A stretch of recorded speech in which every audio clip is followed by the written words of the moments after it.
약속은 누군가에게 지키라고 있는 것입니다. 어기라고 있는 것이 아닙니다. 약속은 누군가에게 무엇을 할지, 이것을 하지 않을지, 이것을 미리 정해놓은 행위라고 합니다. 근데 약속은 꼭 지키겠다라는 의미로 사람과 사람의 신뢰 관계에서 지키는 것도 있지만 문서화를 시켜서 지키겠다. 근데 피치 못할 사정이 생겼어요. 그러면 위약금을 물고 계약을 해지하게 됩니다. 이와 같은 인간의 약속은 100% 지킬 수가 없습니다. 하지만 하나님은 신실하게 약속한 대로 지키실 분이에요. 우리가 기도한 것, 우리가 하나님께 간구했던 것, 하나님이 신실하게 약속하신 그 말씀은 약속대로 다 지키십니다. 천부장은 바울을 고소한 이유를 알리기 위해서 사내들인 공의 앞에 바울을 세웠어요. 근데 세웠는데 그들이 사두개인과 바리새인들 사이에 분쟁이 생겼어요. 결국 찢겨질까봐, 바울이 상하고 죽을까봐 다시 영내로 데리고 왔습니다. 근데 그날 밤 환상 중에 주께서 어떤 말씀을 하셨습니까? 담대하라. 예루살렘에서 네가 나의 일을 증거한 것 같이 로마에서도 그렇게 해야 된다라고 주님이 메시지를 주셨습니다. 이 약속은 한마디로 요약하자면 로마까지 가서 안전하게 가서 네가 나의 일을 증언하고 복음 증거의 사명을 끝까지 완수하게 될 것이다 라는 그런 말씀입니다. 근데 유대인들은 바울을 죽이기 전에는 먹지도 않고 마시지도 않겠다라고 오늘 본문에 보니까 40여 명 이상이 마음을 같이 했습니다. 맹세했습니다. 맹세는 꼭 지켜야 되는데 당시 지키지 않아도 되는 맹세가 4가지가 있었습니다. 첫 번째는 선동에 의한 맹세. 어떤 사람이 선동을 하는 거예요. 그러면 거기에 분위기 따라서 갔어요. 그럼 맹세를 했어요. 두 번째는 과장된 맹세. 세 번째는 잘못된 맹세. 네 번째는 억압 때문에 이루어질 수 없는 것에 대한 맹세한 것. 오늘 본문에 나와 있던 유대인들의 맹세는 선동에 의한 맹세예요. 바울을 죽이고자 하는 그런 일념 하나로 선동에 의한 맹세이기 때문에 그들이 실제로 먹지도 마시지도 않겠다는 그런 말이 아니라 바울을 반드시 죽이고야 말겠다.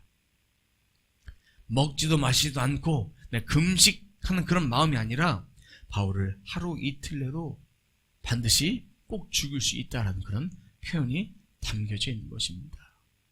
이 맹세한 것을 이제 대제사장과 장로들에 가서 우리가 이런 계획이 있으니 도와주십시오. 그리고 공식적인 당신들의 지지가 필요합니다.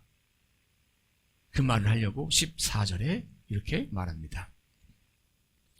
대제사장들과 장로에게 가서 말하되 우리가 바울을 죽이기 전에는 아무것도 먹지 않기로 굳게 맹세하였으니 바울을 제거하는 계획을 세운 거예요. 이 계획을 세울 때 이제 바울을 다시 부르기 위해서 청문회 형식으로 우리가 공회를 다시 연다. 근데 15절 상반절에 보면 더 자세히 물어보려는 척하면서 무슨 얘기냐, 바울을 참석시키려는 그 의도가 있지만 그 중간에 우리가 매복하고 있다가 숨어 있다가 바울을 죽이겠다. 외형적으로는 바울의 죽음은 우리와는 아무런 상관이 없다라고 바울을 죽이려는 암살 계획을 세웠습니다. 우리나라 속담 이런 속담이 있습니다. 낱말은 새가 듣고 반말은 쥐가 듣는다. 비밀스러운 이야기도 언젠가는 다 남이 알게 된다라는 것입니다. 하나님은 바울의 생진, 조카를 통해서 알게 하셨어요. 근데 오늘 본문에서는 바울의 조카가 누구이며 조카가 있으니까 누나가 나와야 되는데 누나도 나오지 않고 그의 남편도 나오지 않고 바울의 가족은 나오지 않았습니다. 익명에 나왔지만 하나님께서 그를 사용해서 초자연적으로 알게 하시고 하나님의 역사로 이 순간을 바울을 살려주신 거예요. 바울의 조카가 이제 바울에게 이 소식을 알립니다. 그리고 바울이 백부장을 부릅니다. 내 조카가 천부장님께 할 말이 있습니다. 그랬더니 백부장은 천부장에게 알리고 또 천부장과 조카가 만나서 이런 이야기를 합니다. 그 이야기를 20절과 21절에 나와 있는데 쉬운 성경을 함께 보도록 하겠습니다. 유대인들이 천부장님께 바울을 신문할 것이 더 있다는 구실을 대면서 내일 바울을 그들의 공의회로 끌어내어 달라고 천부장님께 청하기로 결정했답니다. 그러나 그들의 말을 곧이 듣지 마십시오. 40명도 더 되는 사람들이 숨어서 바울을 기다리고 있습니다. 그들은 바울을 죽이기 전에는 아무것도 먹지도 않고 마시지도 않겠다고 맹세까지 하였습니다. 그들은 지금 준비를 다 해놓고 천부장님의 승낙만을 기다리고 있습니다. 바울의 조카가 천부장에게 이야기했을 때 절박한 심정으로 우리 삼촌이 죽으면 안 되는데 우리 삼촌이 한 일이라고는 예수를 증거하는 일밖에 없었는데 그 이야기를 다 수긍하게 돼요. 의심할 수도 있었는데 근데 이 배경에는 바울이 로마 시민이었다. 로마 시민이었기 때문에 반드시 살려야 된다. 살려서 내가 총독에게 가서 이 사실을 알리고 내가 이런 일을 했습니다라는 그런 업적도 쌓고 그래서 상황을 보면 그가 먼저 들었어요. 바울의 생질 조카가. 그리고 바울에게 찾아가서 이야기를 하고 또 백부장에게 바울이 청했고 또 백부장은 천부장에게 천부장은 조카를 만났는데 이렇게 이런 말씀이 바로 주님이 로마까지 안전하게 지켜 보호하시겠다라는 말씀에 대한 성취를 하고 있는 것입니다. 천부장이 이 청년에게 한 말이 있습니다. 이 일을 자신에게 알렸다고 아무에게도 말하지 말라. 왜 그랬을까? 이 계획을 바울의 조카가 알고 있다라고 한다면 바울의 조카는 어떻게 되겠습니까? 죽이려고 했을 거예요. 그의 생명도 장담 못했을 거예요. 또 한 가지는 이 계획이 탄로 났을 때 또 다른 계획을 세워서 바울을 여전히 죽이려 하기 때문이에요. 죽음의 위협 앞에 그래도 이 문제를 해결하기 위해서는 바울을 이송시켜야겠다. 그래서 2명의 백부장을 부릅니다. 이 성경에 보면 밤 3시라고 되어 있습니다. 밤 제3시. 그럼 저녁 9시란 얘기입니다. 저녁 9시 군사를 준비시켜서 총독 벨릭스에게 보냅니다. 그때 보냈던 군사가 자그마치 470명을 함께 보냅니다. 23절 하반절 말씀 보도록 하겠습니다. 보병 200명과 기병 70명과 창병 200명을 준비하라. 보병 뭐냐면 육군 같은 거예요. 중무장한 군단의 병사, 마병은 말을 타는 병사, 그리고 창병은 창으로 무장된 병사 470명. 천부장이 이끌고 있었던 이 때에는 1000명의 군사가 있었는데 이 군사는 단일 군단이에요. 이 예루살렘에 1000명의 군사밖에 없어요. 그 중에 50%가량 되는 군사를 보낸 거예요. 바울을 살리고자. 로마 시민권자를 보호하기 위해서. 이 또한 하나님의 방법입니다. 하나님께서 세상에 있는 사람들, 군대를 통해서, 특히 로마 군대를 통해서 하나님께서 구원하시는 거예요. 그리고 나서 24절 하반절에 보면 짐승을 준비하라고 되어 있습니다. 짐을 싣고 사람이 탈 수 있는 낙이나 말을 준비해라. 왜냐하면 예루살렘까지 거리가 약 104km 정도 됩니다. 먼 거리 여행을 하기 위해서 짐도 실어야 되고 또 갈아타는 목적이 있기 때문에 천부장이 여러 마리의 짐승을 준비해서 갈아타고 이렇게 해서 신속하게 갈 수 있도록 마련한 것입니다. 그래서 벨리스 총독에게 편지를 합니다. 그간 있었던 일을 보고하는데 여기 잘 보면, 이 말씀에 잘 보면 어떤 문제가 있냐면 이 천부장이 자신의 했던 공로를 자랑합니다. 바울이 나중에서 자기가 책짓죄라고 신문할 때 자기가 로마 시민이라고 밝혔지, 그 전에 밝힌 적이 없는데 자기는 로마 시민인 줄 알고 꺼내서 먼저 구출했다. 그렇게 자신이 먼저 했다라고 자신의 공로를 좀 높이고 있습니다. 그러면서 자신은 바울의 이 고소 사건에 대해서 29절에 보면 율법의 문제다, 무죄다. 그러면서 29절에 보면 죽이거나 결박할 사유가 없음을 발견하였나이다 라고 되어 있습니다. 유대인들과 바울과의 다툼의 문제지 로마법을 어기거나 또한 민사상의 문제, 형사상의 문제가 아니라 자신들 간의 종교적인 문제니까 제가 볼 때는 무죄입니다. 무죄다. 그런데도 유대인들은 바울을 죽이려고 합니다. 이 사건이 어떤 거와 똑같습니까? 예수님을 죽였을 때와 똑같아요. 종교적인 문제인데 아무 죄도 없는데 유대인들은 예수님을 십자가에 못 박아라, 죽여라, 그래서 죽였습니다. 그러니 총독께서 이 사건에 대해서 판결을 좀 내려주십시오. 저는 더 이상 내릴 판결이 없습니다. 총독은 이 편지를 읽고 바울을 세웁니다. 34절, 35절입니다. 함께 보도록 하겠습니다. 총독이 읽고 바울더러 어느 영지 사람이냐 물어 길리기아 사람인 줄 알고 이르되 너를 고발하는 사람들이 오거든 내 말을 들으리라 하고 헤롯 궁에 그를 지키라 명하니라. 영지 사람이냐, 어느 영토 사람이냐, 어디 출신이냐? 바울이 길리기아 사람입니다. 이거는 신문을 할 때 가장 먼저 하는 일반적인 신문이에요. 어느 소속에 있는지, 어느 고향 사람인지를 알아야 그 관할 지역으로 보내서 재판을 받습니다.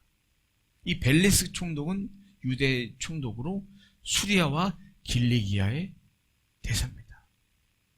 대리대사로 임명을 받았습니다.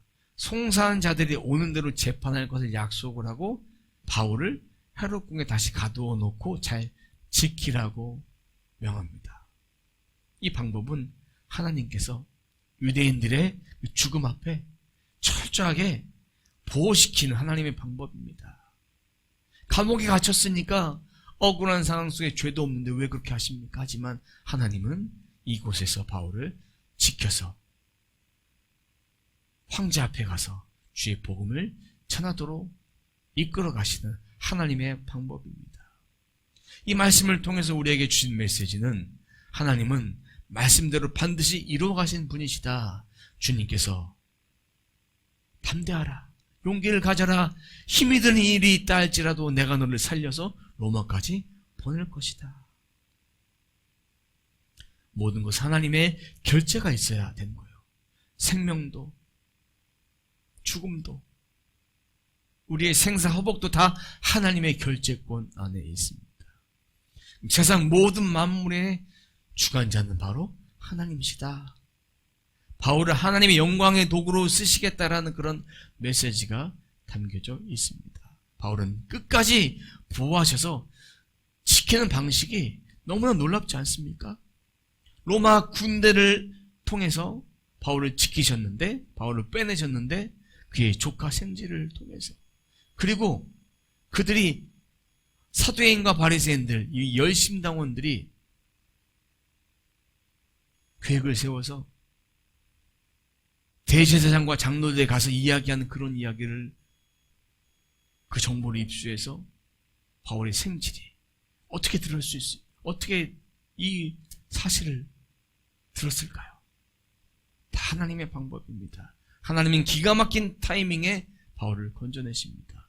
바울을 죽이려고 했을 때 이전에는 바구니에 내려서 피신시키고, 또 다른 제자들을 통해서 돌에 맞아 죽을 상황 가운데 피신시켜 주시고, 감옥에 갇힌 적도 있지만 여러 가지 방법을 통해서 바울을 인도하셨습니다. 인간의 온갖 방해가 있다 할지라도 하나님은 막으시고 도와셔서 하나님의 백성이 백성답게 살아가도록 이렇게 이끌어 주십니다.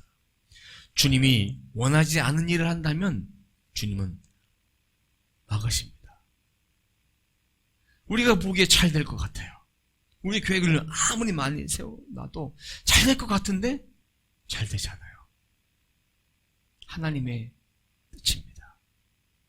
하나님을 의지하고 하나님께 엎드리라는 메시지입니다. 하나님은 오늘도 우리들에게, 내 백성들에게 돌아오라 말씀하십니다.